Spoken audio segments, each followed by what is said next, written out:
Aloha. Aloha, this is Netra Halperin with Netra's News, and I'm really excited to have here in the studio with me today Dr. Lorrin Pang.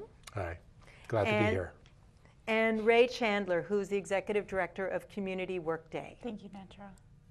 Well, today we are going to be talking about community and school gardens, which is actually a very important topic because, well, tell me, Dr. Pang, you applied for the Communities Putting Prevention to Work grant.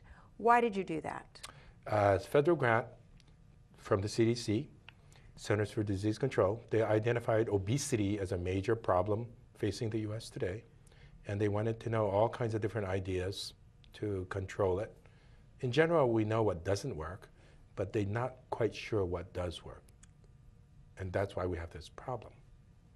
So a very competitive grant. I think there were 400 applicants nationwide, and 40 were given. Wow. So us and Ke Ola were together. That's we split impressive. the grant. And actually, I forgot to mention, you are the District Health Officer for Maui County. So you're the State District Health Officer, Maui County Division. Yes, that's right. That's correct. Okay, so congratulations on getting that.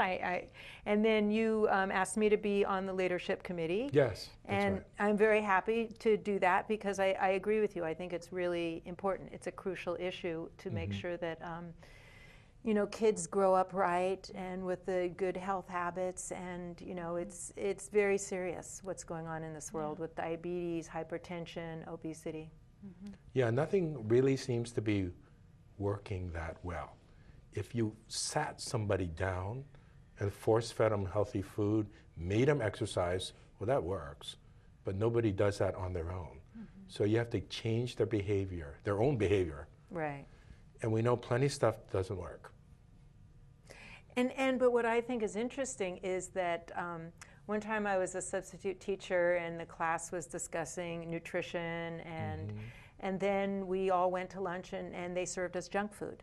Yep. So would you say that there's some political, i.e. who owns the companies that are supplying the schools? Why are they feeding such junky food? Well, there's a school themselves, but you remember part of the initiative for the school was to get the vending machines out of the schools. Right. So, hate to say this, but junk food is big money. Yeah. Just like tobacco is still big money. Yeah. And so you're messing with someone's alcohol. You're messing with someone's profit here. Yeah. And the question was, I guess a little bit of junk food is okay, but somehow we got a little bit swept away and we only eat junk food. We kind of forgot to do things in moderation. So you're up against an industry with big profits, and that's who you're up against. Yeah. And why do you think, and I'm now going into a whole nother field, but why do you think, or maybe I'll just say, I think the reasons the politicians, in my mind, the government is supposed to be monitoring the big business. The big business wants to make profits. That's their thing in life. And then the government, in my opinion, is supposed to be standing up for the people.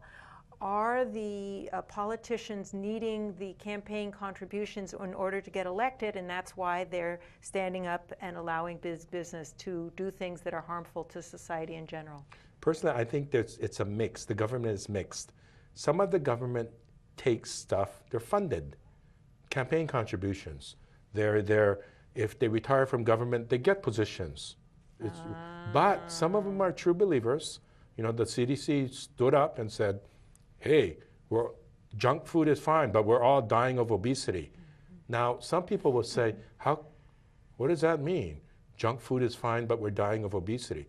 And it was the CDC who said, junk food is obesity. Cool it on the junk food. So you're saying finally CDC got it? I mean, there are people who actually are standing up, who've there's no more alternatives.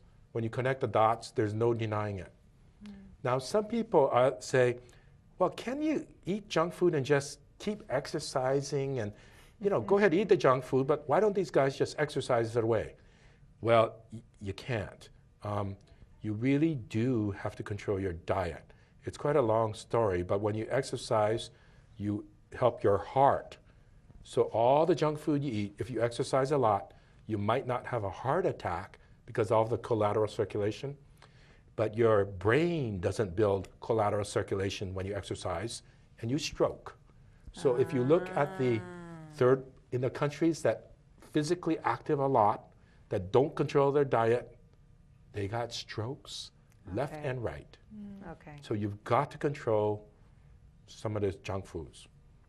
And also, if you're eating all that junk food, then why make people exercise more than even, like if you eat healthy and exercise, then you can be healthy. So then you'd have to exercise twice as much to eat junk food and not be overweight. I guess that's the overweight thing you can control, but it's not the stroke thing. So. Okay, you remember the CDC, the national guys, jumped on the obesity issue. Right. Now, if you say, I ate a whole bunch of calories, junk food, I better exercise. Fine, exercise will burn off calories. But when you eat junk food, you're missing a whole lot of other foods, like fiber. Yeah. Fiber does more than just control obesity. Fiber, in fact, what's in the article yesterday, it can control your lipids. It's almost equivalent of statin drugs. Fiber controls carcinogens, cancer. Fiber controls diabetes, fiber controls, and that's just one fiber. Then there's all the vitamins and blah, blah, blah. Right. So you try to eat good food, and it's called, if you eat junk food, it's called hollow calories. You get calories, but none of the good things. And you got too much calories. So we're asking people kind of moderate it, less calories, and why don't you eat this other stuff, fiber and the vitamins, blah, blah, blah. Nutritious foods, Right. real foods. So do you think there can be a way, I mean, I think the key is the school lunches, because it's a captive audience. Yep. The public school kids are a captive audience. So the government could just take a stand and say no to junk food, say no to, I was going to mention a company's name, but I won't. Right. Say no to those companies and just start putting a priority on health. I mean, otherwise, I mean, we the people pay the cost of the health care. Absolutely. It's not like we're getting scot-free. So the corporations are getting richer and richer. Yes. And the country is getting poorer and poorer. Because of the health issues. I mean, of many It's issues, but snowballing. that's certainly one. Oh, it's snowballing. The health costs are rising, the obesity rates are rising, and the time between obesity and hospital issues has shortened. When I went through medical school, oh yeah, there was obese people, and they got in trouble maybe when they were 50. Heck, these guys are getting in trouble when they're 16, 17 with diabetes. Oh my God. I never quite saw that kind of diabetes. Yeah, until now. Okay, but besides just saying, let's change the school lunch, why don't we have them garden? It has been shown that people who grow their own food tend to eat it. Or if people actually make their own junk food in the bakery, they tend to eat it. In other words, people who make their food or grow their food eat it. Right. So if we're going to have the schools eat great food, why don't we just have them garden, and we can use that as a form of physical activity as well. Yeah, Exactly. You're killing three birds with one stone here. Exactly. And then that comes into Community Workday. So tell us about the grant, how you've been allocated funds from the Community Workday, and tell us how you've been utilizing that.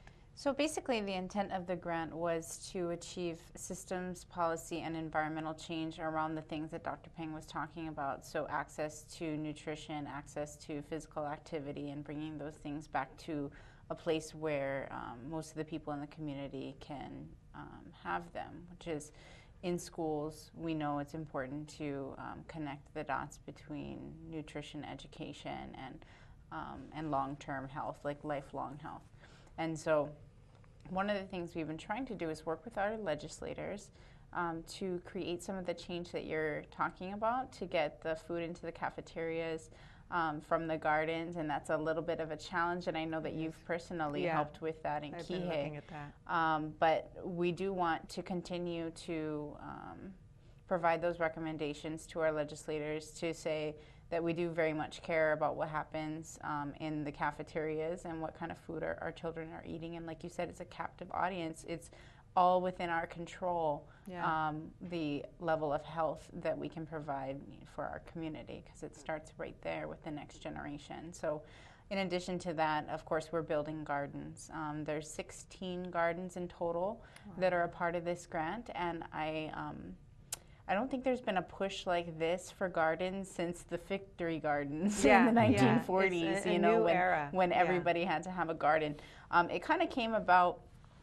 It came about definitely under the CPPW initiative, but if you can tell in Maui in the last 2 or 3 years, there's been a food movement. I think it's been growing with all the sustainability initiatives, and certainly Upcountry Sustainability and South Maui Sustainability have been leaders in the area of gardening and nutrition education in general. And so they have been strong leaders in this initiative. There's so many community partners that have businesses and these community groups that have become a part of this movement, and it has involved, I think, something around 85 individual community associations, churches, and businesses to be able to raise these gardens up from the ground. And there's so many issues with building gardens in a place where our soil quality isn't the best. You know, we have volcanic soil. In some places we have sandy soil, so we've been able to work with different groups in the community, and Vince Mina certainly is a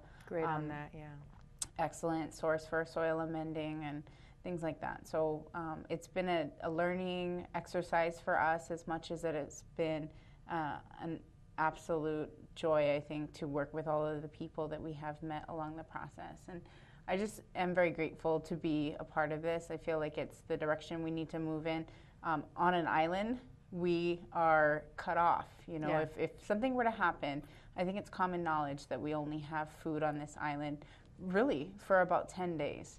And if help were not to come, and we're Hawaii, I'm sure people are going to come if something happens, but you can't expect, you shouldn't live assuming that, you know, food is going to be imported, especially in a place where for thousands, at least 2,000 years, people have been living on these islands sustainably with no barge to bring them food, you know, and so we've come away from that connection to the environment and from that understanding of, like you said, food preparation. If you grow it, you'll eat it. You know, that was very much a part of our lifestyle before, and so we're hoping to get the children re-engaged with that, and not only children, getting communities unified around this initiative. And yes, I did talk to someone over at the DOE, the Food Services Director for Hawaii, and she was, you know, didn't really like the idea of kids, of having the cafeteria serve the food, which to me, I mean, they're going to the farmer's market. I mean, they're buying the food elsewhere, and they have a commercial kitchen. They have commercial kitchens, and that's one thing that we're actually very fortunate here on. I don't know about all of Hawaii, but certainly Maui, that our schools have proper kitchens. I think in the mainland, some of them just have, you know, can openers, basically. So, and there was some concerns that it wouldn't be healthy, and then there was other thing about equity, that not all the kids would get it, but you could chop it up, so that didn't make any sense. So regarding the health issue, I said, well, the Department of Health said that it was fine. And so to me, that's kind of political. What do you think, Dr. Pang? I think that's very political, and I would like, you know, Michelle Obama and President Obama to weigh in. In fact, President Obama did weigh in last January. It's called the Food Safety Bill. And he talks about how to make food safer with regard to the germs. We would address it in the processing stage, not in the growing stage. So, since all the DOE schools have certified approved kitchens, they have decent processing. So almost all the germs which can occur out in the field can be cleaned up, washed off, cut off, rinsed off. The end. It's not that big of a deal. Now, Obama did that, and he exempted farms from coming under additional regulation. You mean small farms? Right? And so, you know, I mean, he kind of took that position, and we're just going to mirror at that position. Now, if somebody on a county or state level says, we'll do one better than that, we'll sterilize the farms as well. It's not doing one better than that. It's going a little bit overboard because he exempted the farms. Small farms, you mean? Furthermore, the small farms. If you look very carefully, not too carefully, at ABC News in the last month, the issue with stuff coming out of the farms is not germs, it's chemicals, it's pesticides. Chemicals. The chemicals, again, are big money. I always say, if you've got these problems, you always follow the money. And again, it's the legislators and the elected officials, their job to regulate these things and stop them from harming, because that harms all of us. And it turns out that a standard approved kitchen turned out could not easily remove some of these chemicals. Yeah. They're incorporated in the food. And so, you know, Diane Sawyer from ABC, her consultant is Dr. Besser, formerly head of CDC. She says, wow, how should we do this? He says, eat organic. This is a former head of CDC. So it's not me. Yeah. You know, and that's actually been a part of our initiative. Of course, we're not going so far as to be certified organic within our gardens, because we're working with the budgets that we have, you know, and but as far as the practice, mostly, yeah, we are trying to work with even ag programs in high schools to try and get them to be less conventional and more organic in their technique. Exactly. And whether or not they are truly organic, I think it's an important step to acknowledge that I think we have not been aware as a community of the kinds of things that have been in the foods that we're eating. And if we think that we're eating well because we're eating produce, we are mistaken sometimes, you know, and it's really an eye-opening experience. But everything from just general pest control to you know, composting and things can actually be affected by things we're not aware of. Exactly. So now let's watch the video of Lokelani School. These students are very proud, so let's see it. Tell me, what is it that you are doing here? What is Community Work Day doing here at the at Ka Hale, Ke Ola? Oh yeah, absolutely. This is a great resource for the community. There's so many people that are housed here that are going through transitions, you know, finding their way from being homeless to working back into, you know, having a home and cooking their own food and working through the process that it would take to be independent again. And we thought it would be just a great project to come help out the community over here and hopefully give people some resources, some knowledge, and create some activity through this grant to be able to work in the garden and grow their own food. Well, that's really important, and I'm on the leadership committee for Communities Putting Prevention to Work, and I absolutely agree that, I mean, if you look at a lot of the diseases, people are getting diabetes, hypertension, kidney failure. That's all related to diet, lack of exercise, and you know, a lot of it is economic. I mean, in general, our country is having a problem with obesity and diabetes due to too much fast food and, as you were mentioning earlier, too much high fructose corn syrup. But then when you get into poverty, it gets even worse. Yeah, absolutely. The opportunity to get a $1 cheeseburger from a fast food restaurant it's easier to do. You know, your food's ready for you. It tastes good. And you know, it's a no-brainer. But to grow your own food, to take the time to create that activity and learn about nutrition, it takes a bit of time. But overall, your health, who you are as a person, the way you feel, the knowledge you spread, it's so beneficial to the community. It's something that we've grown out of in our generation. Yeah. So Matt, you were telling me that getting the resources for this garden has been a challenge. Oh, absolutely. With any project and any grant, you know, being part of the community, getting granted resources and different things involves community partnerships to help match the funds of the grant to be able to really make it an achievable, large-scale garden. So one of our toughest things in Maui is soil. We don't have rich European soils that grow European foods, which most people are used to eating. So for us to be able to grow in sandy soils that lack certain nutrients, we have to make an effort to reach out to the community to get good, viable, nutrient-rich soil. So show me, what do we got here? This is actually a combination of a few different things. This has compost in it. Okay. It has a little bit of mulch. That's a little bit of charcoal here. Yeah, this biochar. There's soil amendments in here. And as you can tell, the soil base for this, though, is you know, red clayish soil that you typically find in Maui. And you can also create indigenous microorganisms by using things like banana leaves and mulch and compost and other things around your area, using fish, byproduct, things like that, and make your nutrient-rich soil. It takes a while. You can't just expect to put a garden in the ground and for the soil to be perfect for you to grow in. It takes years of development, and it's very much part of the process. So, just getting the soil in a site that's sandy and starting to amend it and going through that process is part of the whole, spectrum of creating gardens. So, yeah. Well, wonderful. I think it's awesome what you're doing here. And I came to, you had the initial installation community work day. Yeah.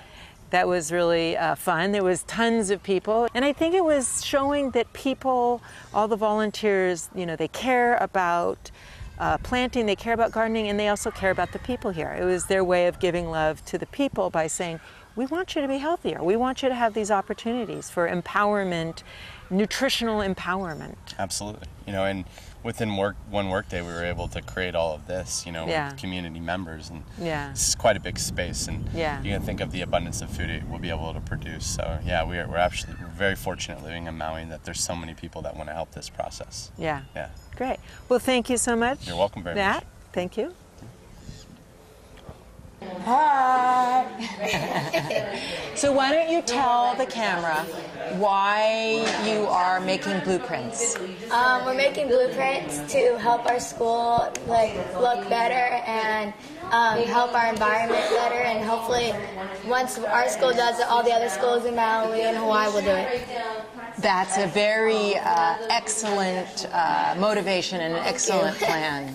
So you would like the schools to be more beautiful in Hawaii? Yeah, and all around the state and all around the U.S. And all around the world? Yeah. More beautiful schools everywhere? Yeah, so then we don't feel bad about our school. So then people would come to our school and not be like, So is it kind of embarrassing when people come to your school and it's like, A little bit, because it's like our school is a great school, but no one really notices that because of the dirt and how our school looks right now. But it's a great school. It's awesome. It's awesome. It's awesome. It's awesome. So tell me, what is your motivation for doing blueprints and for doing school gardens? For being in student council, something that we want to improve is our school pride. Yeah. And I think the appearance would help because, even out here, we're going to do a refuge over there. And right now it's just dirt. Yeah. And I think that having green grass at least, and some colorful flowers will get our pride up. Yeah. And the appearance of the school. Exactly. Yeah. And when you say refuge, what kind of refuge? Well, there was a layout of it, and there's going to be a gazebo and some benches, and there's kind of levels of boulders, so it kind of looks like big stairs. But yeah, it'll be nice. So more at first I thought you meant a wildlife refuge, but you meant more like a refuge for students to have a calm when they're feeling stressed or working too hard or have a problem. They can go and just relax and calm down. Hang out with friends in a quiet way. Well, that's an excellent idea. Mm-hmm. Yeah. But if we put flowers, it'll make it look better. And we're more of a family. More of a family. And do any of you, what about the aspect that the food is edible, that it's going to be including, I guess you're doing landscaping, prettiness, but also what do you think about the idea of growing vegetables? I think we're going to do a tree orchard where we're going to grow mangoes and papayas, and then up in the back of the school where no one really is, we're going to do a beehive to make our own honey. And so we're going to use some of the food and hopefully make papaya and mango bread and stuff like that, banana bread, and use all the stuff that we have instead of buying it. I think that us doing having our own grown food is also a really big part of it. So, yeah. And what do you girls think about nutrition? What do you think about the food people are eating? Do you think people eat too much junk food and not enough fruits and vegetables? Well, in student council, actually, we sell shave ice to support our council after school. And the health policy, you're not supposed to give sugar out at school. And the health policies are blaming schools for people's obesity. And so I think that having, like Ke Hale School, they have a really big garden. And I think that if we get our own grown food, then that's going to be a big plus for us. Getting us blamed makes us want to get fresh food, so it's kind of accountability issue. Yeah. I think the word blame is a little strong, but more like, school, if you folks all start eating fruits and vegetables all the time every day, that's what you're going to be used to. Yeah. And then that's what you're going to eat your whole life, and then you won't get obesity and diabetes. Yeah, and with the shave ice problem, first couple weeks of school, we've been testing out sugar-free shave ice syrups, and the first one we tried was 100% juice. And when we tasted it, we were like, this tastes healthy, because we've all grown up with sugar and everything. So we want to adjust to being more healthy, but since we've grown up with all these sweet things, so. And that's an excellent point you're making. And when you say grown up, you're all kind of in the process of growing up. So you haven't yes, you have habits and what you're used to, but you don't have like 40, 30, 50 years of habits. You're still in the easier to change. But that's an excellent point, that you're used to eating so much sugar, and that the juice one, you're kind of like, but it's just a habit. And then after a while, if you taste, like for me, if I taste the sugar, I go, ugh, so it's all what you're used to.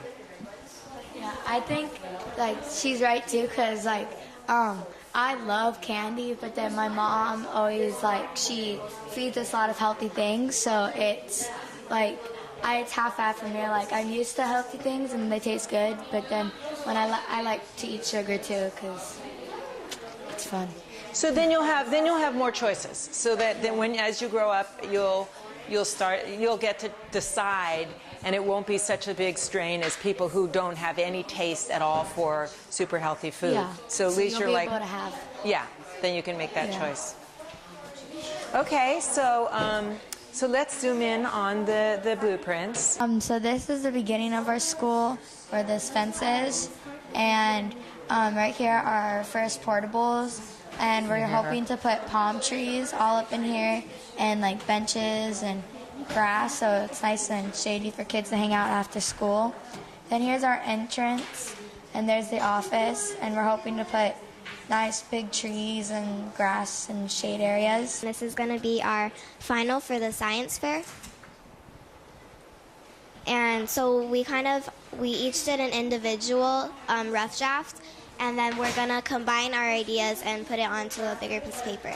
Great idea. Yeah, and then we're going to show it to Neo, and he's going to actually do some of it. So. Okay, wonderful. So it's a collaboration between students, community workday workers. Yeah, definitely. And then are you going to have volunteers from the community also come? I hope so, yeah. Yeah, great.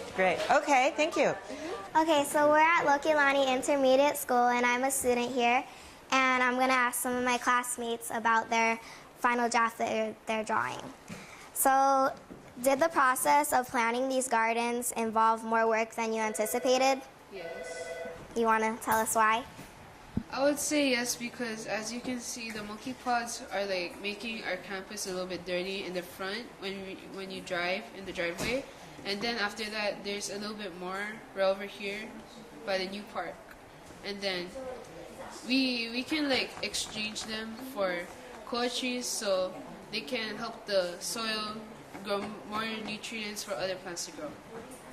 Yes, it took more time than anticipated, because I thought that when I heard about this garden, that I thought it would be we just plant stuff. I didn't know that we have to organize everything and see where we're going to put all the different gardens. So, are any of you looking forward to the outcome? As you can see, by Miss Bice's room, right over here, there's a road to Miss Bice's room. we're gonna make like a nursery for other plants to grow, and if we can like make our Lokelani sign over there because it's a large space and there's mostly only grass and weeds, and we can take that out. I'm looking forward to this school garden because we want to go green. Our school wants to go green, and we want to have a better environment. We want to recycle more. We want to plant everything. And the nursery will help because we will have these seeds growing, and then we'll plant them into the ground. In the future, when we're out of this school and different students are coming here, they can have a better experience here than we did because they'll have more plants to grow, fresh fruit, fresh vegetables and everything. That's a great reason. Yeah. Over here, this is where we're going to have our little refuge. And see, there's kind of like levels of boulders. And right here in the middle, this is our layout of it over here. And there's going to be a gazebo and many flowers. So it's going to be really nice over here. As you can see, the rock walls are still in the process of making that. But as I can see, we should make vegetables over here, and I would say fruits over here. So we can have like different groups for more plants to grow. And then right in the middle over there sort of supposed to be a really big tree for people to like sit around, and we're hoping to put like really nice plants and hopefully make really good benches we're hoping to make our own benches out of some trees that we're going to cut down and stuff. So we're hoping to make it look really good for our school, hopefully by next year. I think it's good that we have these herbs and some spices here because when they need things for food like fresh herbs, they can get it from here and then they can use it for their cafeteria food, and it will taste fresh and nice. And it also is good too because then we know that it's from our garden and not from like the store where it could sit on the shelf for a couple of days.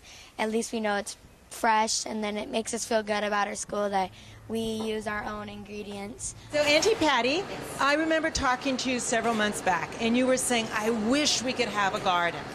Yes, and we're starting to get one. So you're pretty excited. Yeah, we're looking forward to seeing the rock walls come in and get it all done. And what, as the cafeteria manager, do you feel, why are you so excited about a garden? First of all, for the students to learn more about where the food really comes from, where to grow it, to produce it themselves, and that way that they can learn more about the healthy choices and and where to get what they really need in the future. So actually I met a 5-year-old who said that no, McDonald's makes the burgers. It's not from cows. McDonald's makes them. So you want to change that perception. Yes, I've also asked students where things came from, and they were telling me milk came from the store. So it's a definite thing that they need to learn more about. Well, thank you so much, and thank you for your support of the project all along. Oh, very welcome. For me, like this phrase, life is about the journey, not the destination, I think that with the garden too, like right now, I think that we're all enjoying doing this for our school, and it's about working together and with our creativity and all that. So I think that this phrase kind of works with what we're doing. We're going to make an irrigation system so they can grow. Yeah, my dad ended up donating his watering system he invented. It's called the aqua feeder. Then we will be coming to help when they need help. So this is our assembly field where we do welcome back assemblies and then other special ones. And I think we do have some ideas for this field. All around right here, the 8th graders are gonna plant the 3 sisters. Yeah, I think it's a really good idea for the 8th grade garden to be here because they get better access because their rooms are facing this way, and they can just come out of their rooms whenever they want to plant and just come downstairs and start planting their seeds and everything, so they have better access. And now we're going to introduce Mr. Neal, and he's the project manager for us. Great. Thanks for having me out today. So the kids have some really great ideas, especially this Three Sisters garden they're talking about installing right out here. I think that's a really fantastic idea, and I think you're very correct that doing gardens where kids are going to walk by every day and have easy access to them makes the gardens really sustainable. I think having a garden would be special for us because we could be responsible for it. So I'm not sure if all you guys have heard yet, but Kumu'au and some of the other teachers, along with Mr. Yaney, are going to be helping the students create and install an aquaponics system in the caged area here. That would include raising some fish, and the fish water feeds the plants that'll be growing in some styrofoam or might be embedded in some rocks. So that's going to be a really fun system, and maybe you guys can ask them about, before that gets installed, using it for growing starts and plants and other things. And like So taro and stuff. that's something that's going to be happening here with the Hawaiian Studies area, and I think the fish pond will be fertilizing the plants that'll be growing in the hydroponic water, and I think that'll drain into the kalo field and the sweet potatoes over here.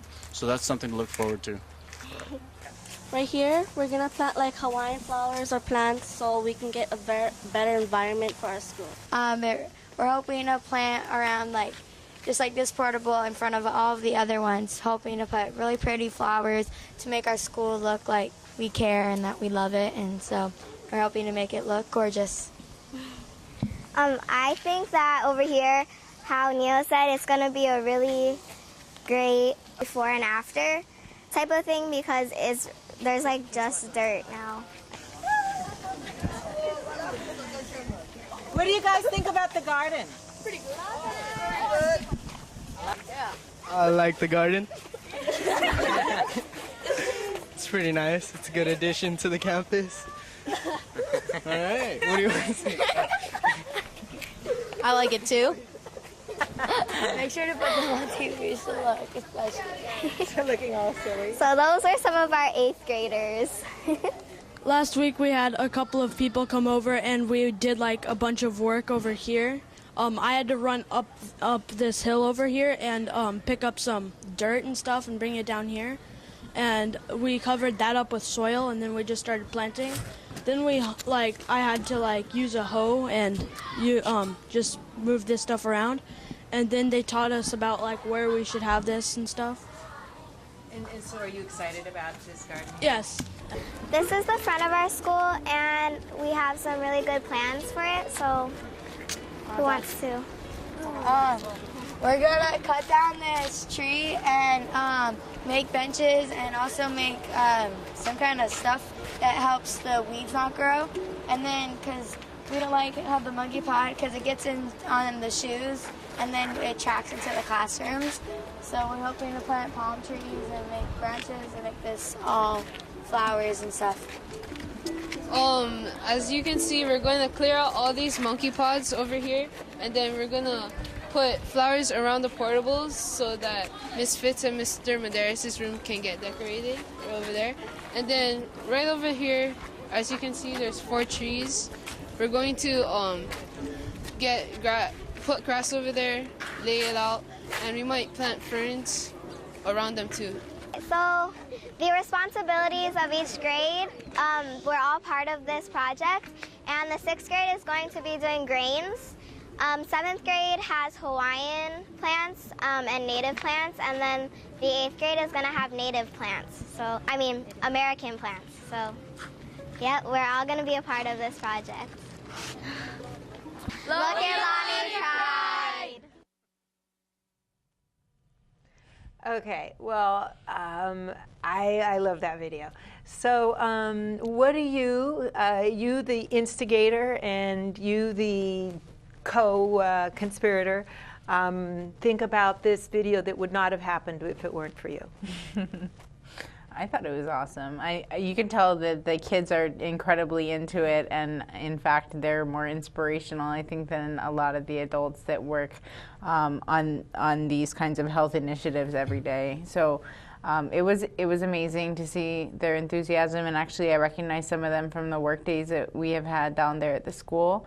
It's been a pleasure to work with that group, the South Maui School Gardens Network, and with all of the people in the staff and faculty of Lokelani School that have worked together to put this garden together. And it's actually going to be so much more than I think we ever imagined for that site. But we're getting the rock wall structure up in the next month, and I just know it's going to be amazing after that's filled in with all these native plants that you heard the kids talk about, and the ability to grow all that food. And you see the willingness of the cafeteria manager to incorporate it into the school. Oh, she's been waiting. That is like not common. You know, I think we have to give her a round of applause because she is an amazing individual to be so progressive. I don't think she realizes how progressive it is and how much resistance we've found in that position in other schools. It's amazing.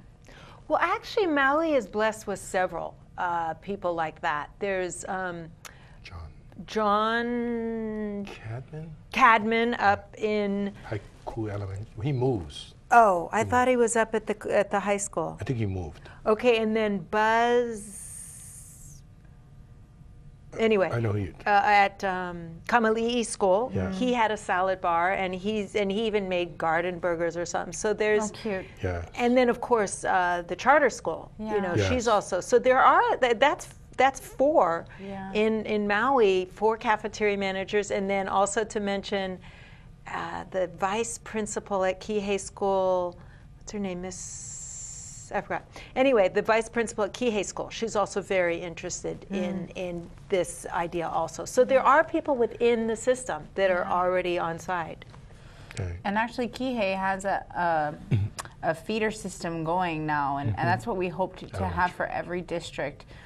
Through this grant, and certainly as we know this initiative will continue even after this grant is over. There's just a lot of traction in our community because of the CPPW initiative that I know that it has encouraged other groups to apply for grants to build additional gardens. But in South Maui, you can see the Ke Hale School has their own garden. It's a beautiful, very large garden for their campus.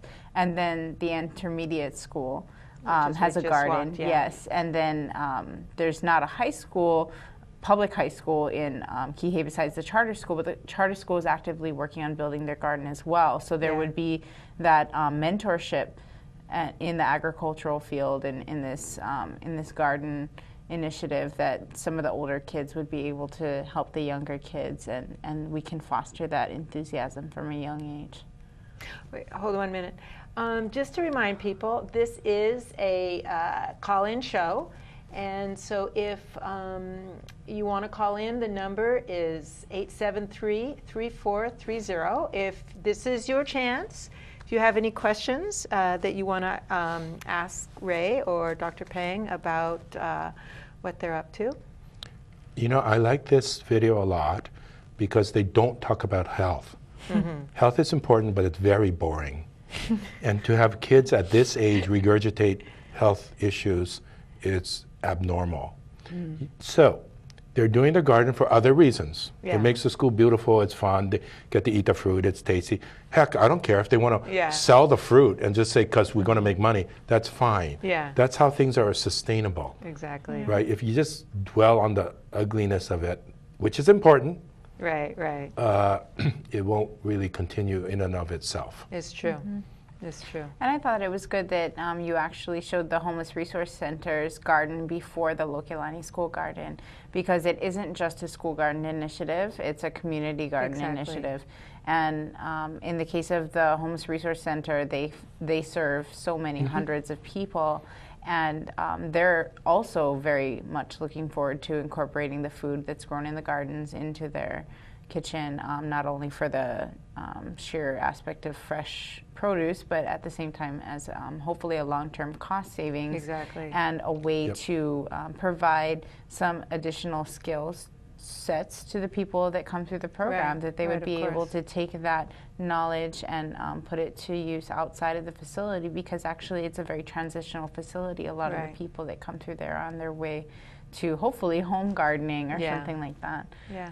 So. And the advantage of them is they aren't under the DOE or somebody else like that. They can do whatever the health department thinks is proper, right? Which is much less strict. You notice we don't weigh these people before and after gardening. We don't harp and count what they do or how they eat. Yeah. Which is correct. I mean, nonetheless, you know, I say it now and I try not to say it too much. This health issue of obesity is killing us. Yeah. It's going to bankrupt us twice over because healthcare costs are rising and the health problems are rising. Yeah. But you'll never get them to comply if you keep harping on this boring issue. Yeah, it's true. Okay. It's got to be pleasurable. Thank goodness, you know, at least in Hawaii, it's fun and doable, and it does look nice, and things grow pretty well. Yeah. So, you know, try to do this initiative. Some people won their grants. They're in center city slums. Yeah. So what are they going to do? Rooftop gardenings, maybe, but it's hard. It's a winter. Yeah. And so, you know, their money went to buy, memberships into sports clubs and all. But I mean, okay, if that's what you have to do, that's what you have to do. Yeah. But who am I to say what works for them and what doesn't? Exactly. But I get the feeling this is going to work for us. You know, and actually, I think that's interesting because one of the things that Dr. Pang talked about early on in the grant was a lot of the initiatives that had been done before and the fact that they had not been successful, because a lot of them, like buying gym memberships, people, if it's too radical a change from their regular behavior, then it's not something that's going to be sustainable for them in the long term. Exactly. People kind of are like comets about fitness. You know, they'll go out and play tennis for a little while, they'll get really excited about it, and then they'll stop. I think one of the things that's really attractive about Community Workday program and how it fits into this initiative is that we've been in existence in this community for more than 25 years. And the whole idea of Community Workday is literally communities working together. And physically working together is the aspect, I think, that really connects to this grant, even more so than the gardens. It's the physical activity of getting outside and doing something. So together. When we do our projects, and those are native planting projects, invasive species removal, litter pickups, marine debris cleanups, all of those things are very physically active activities. You know, they're things that people are bending over. They're not even doing it for exercise, not at all. They're motivated by something different, by either a connection to their environment or some sense of kuleana or pride, community pride, beautification, all of these things that are sustainable, these things that are at the center of their value system. And so it's not a change. It's not a, it's not so much exactly. And so we have been tracking calories. I know we're not weighing people, but we are tracking the caloric value of people's physical activity. And the health department did provide some statistics about garden work and invasive species removal. When you think about actually being stooped over and collecting like weeds out of an area of native plants or digging into a garden, that's really extremely physical labor. And you can get tired in a short amount of time, especially when it's really hot outside. And so in an hour, you can burn 400 calories if you're steadily working in a garden or on an invasive species removal or planting kind of project. And so we have accumulated all of the volunteer total since we started this grant, and it is over 9 million calories that people have burned as they're working outside. So if you're watching this and you have some time and you would like to, you know, shed a couple pounds, Ray, are you accepting more volunteers? We're definitely accepting volunteers. You know, as a matter of fact, we just finished our annual report today. And in the last year, we have had 9,105 individual volunteers participate in our activities in the last year. And so that's all those projects that I mentioned, but certainly the gardens has been a major source of volunteerism. We've had holistically 2,000 more volunteers in the last year than we have had in years past, and that is directly related to this initiative. So an increase in volunteerism in our community, but also on these things that are positively affecting our environment. So we really appreciate anybody who's willing to come down and do this, whether they're doing it for themselves, they're doing it for their community, they're doing it for health reasons or not for health reasons. We're really appreciative that people do take that time. And so you're welcome to visit us. We have a Facebook Community Workday Program. Okay, Facebook. CWDHawaii.org is our website. So that's www.cwdhawaii.org. Okay. Or you can call us. Our phone number is 877-2524. 877-2524. And Yes. maybe our trusty video generator people will put that on the screen. Yes. So, okay, that's wonderful. And are you also taking financial donations? We do, yes. We accept donations, and people could specifically donate to the gardens if they're watching, especially this program, and they just saw the enthusiasm of the kids and they wanted to donate either to specifically Lokelani's garden. They could do that also through South Maui School Garden Network, or they could donate to Community Garden, and we can Community Workdays Garden, and we can allocate that funding according to what they would like to see. Hold on, can you say that number again, please, slowly? 877-2524. 877-2524. Okay. Yeah. The studio people are typing it up. Oh, wonderful. So we have gardens actually, the next garden's at UH Maui College. And so, yeah, it's really exciting. It's going to be the first community garden on a UH campus in the state of Hawaii. And so the chancellor has been really excited about it, and the Sustainable Living Institute of Maui, as well as the Ulupono initiative, has gotten together and is partnering on this garden with us. And so we're very excited to get started. The water department actually is going to be involved with some aquaponics models that I think are going to be very revolutionary. So we're really excited for this kind of knowledge to be coming to our community, because when we were talking about soil earlier, our soil quality is not the best, and it's going to be a little bit more expensive if we're going to try and improve soil throughout our entire island, you know, rather than to lean on something like aquaponics that has a potential to yield a lot of product. You know, I love the aquaponics aspect of every garden. I myself am not a gardener. Yeah. And my only contribution is to grow fruit trees, because once you get them going, you don't have to do it. Yeah. But aquaponics, all my life I've raised fish. I worked for Fish and Game when it was illegal. I was too young, but I snuck in. It appeals to a whole different kind of person. The engineers, the guys who meddle with, biologists, the chemists. Right. And, you can learn, you're at aquaponics, you can learn almost all your science from the garden now, and all your math, and I don't mean multiply and divide. The textbook on statistics, which plants grow better where, is by the agriculture people. It's biometry by Sok and Rolf. The medical people use that textbook. So get back to the garden, learn from the garden, because then you will surely remember the lesson. You saw it, you smelled it, you ate it. Yeah, it's very good. And I like that aspect of aquaponics. It's quite cutting edge. Yeah. So I have some facts that I want to show about diabetes.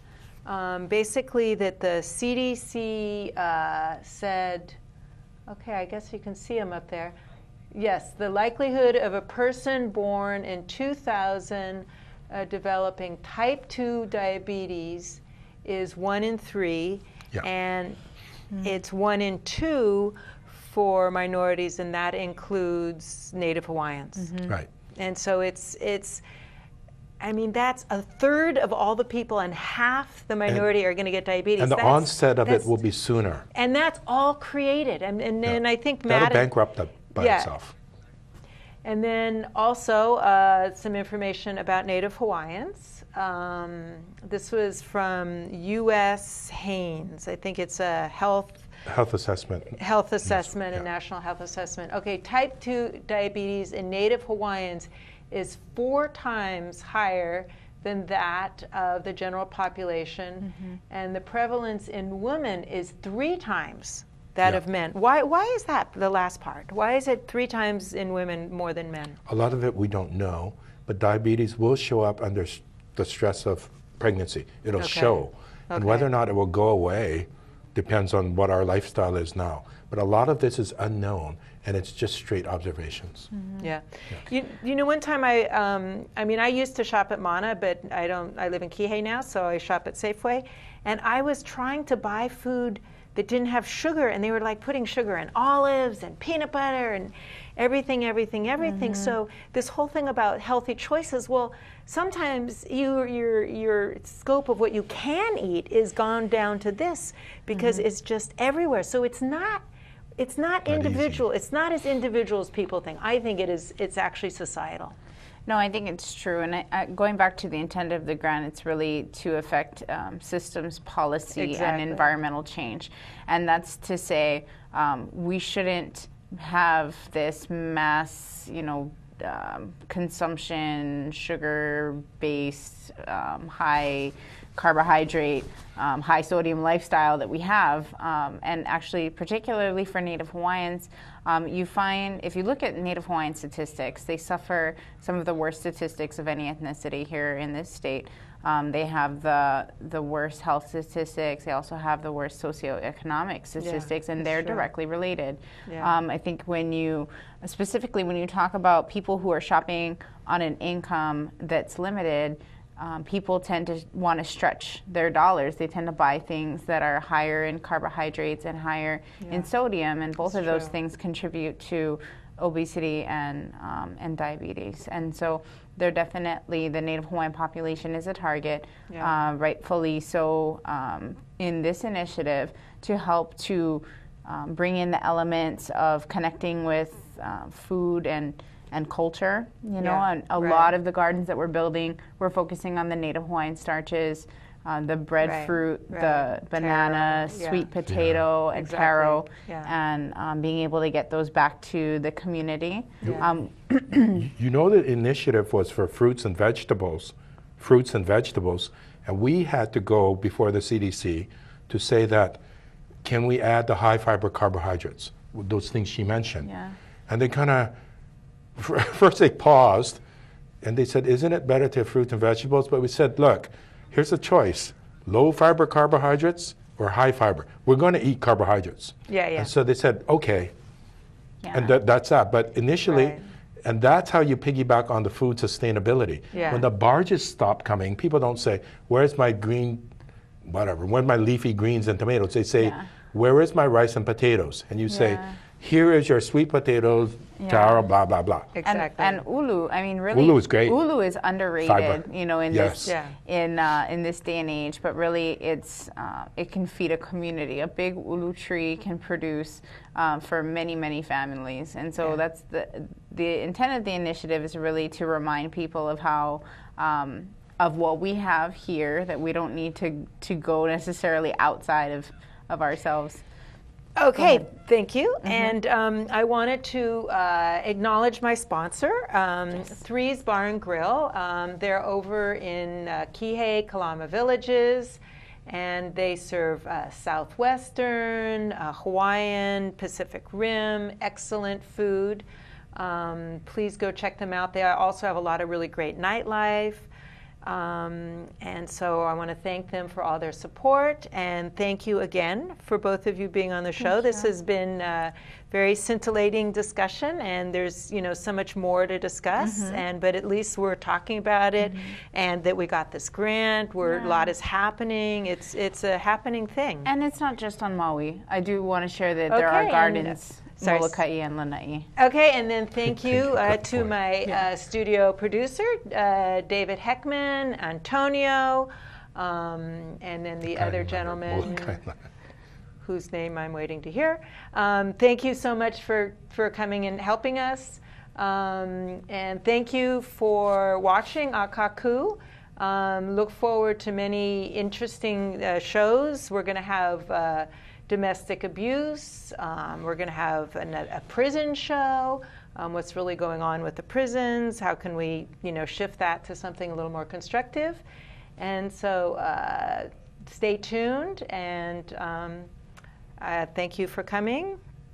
Thank you. And welcome. so thank you for watching Netra's News.